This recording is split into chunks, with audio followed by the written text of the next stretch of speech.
দিদি, তুই আগে এই ঝিলে নদীমাকে নিমন্ত্রণ কর, নিজের মনস্কামনা জানা পুজো কর, তারপর 3টে রুমাল জলে ডুবিয়ে দিবি, দিয়ে নিজে জলে ডুব দিবি। তারপর যে রুমালটা উঠবে তাতে যে নামটা লেখা থাকবে সেটাই হবে তোর মেয়ের নাম। কেমন? দে মুখে ডালাটা দে। ধরো দেখি তুমি।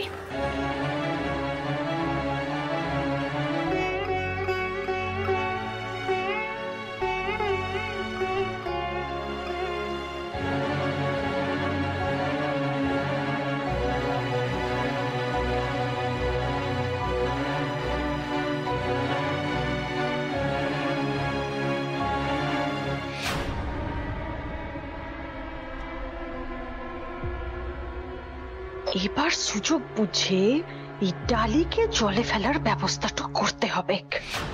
কিন্তু এই রানী আর সোহিনী ডালির গা ঘেঁষে দাঁড়িয়ে আছে কেন? ওরা থাকলে তো মু কিছু করতে পারবো ক্লাই। মেয়েটার জ্ঞান টনটনে আছে, সকলকে বলে দেবে।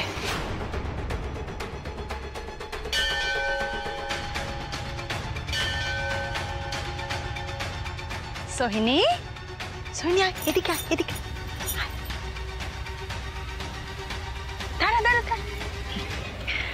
শোনা, ওই মন্দিরে খুব ভালো করে পুজোটা হচ্ছে মনে হয়, জানিস তো?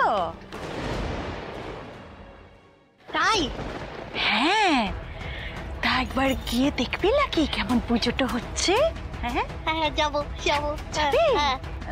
তাহলে তুই একটা কাজ কর, তুই তো ডালি দিদিকে একবার বলে এক্ষুনি চলে যা। যা যা যা, ডালি দিদিকে বলে আয় বটে।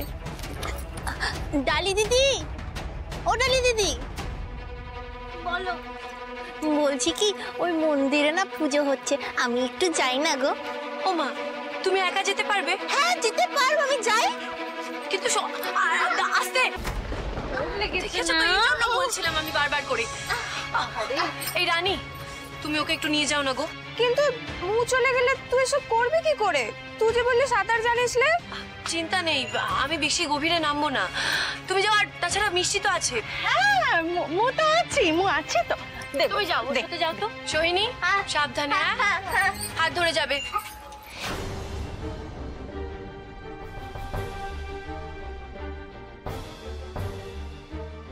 ডাক্তার নেই বলছি, এবারে তোর যা মনের ইচ্ছে আছে তুই বলে দে, কেমন?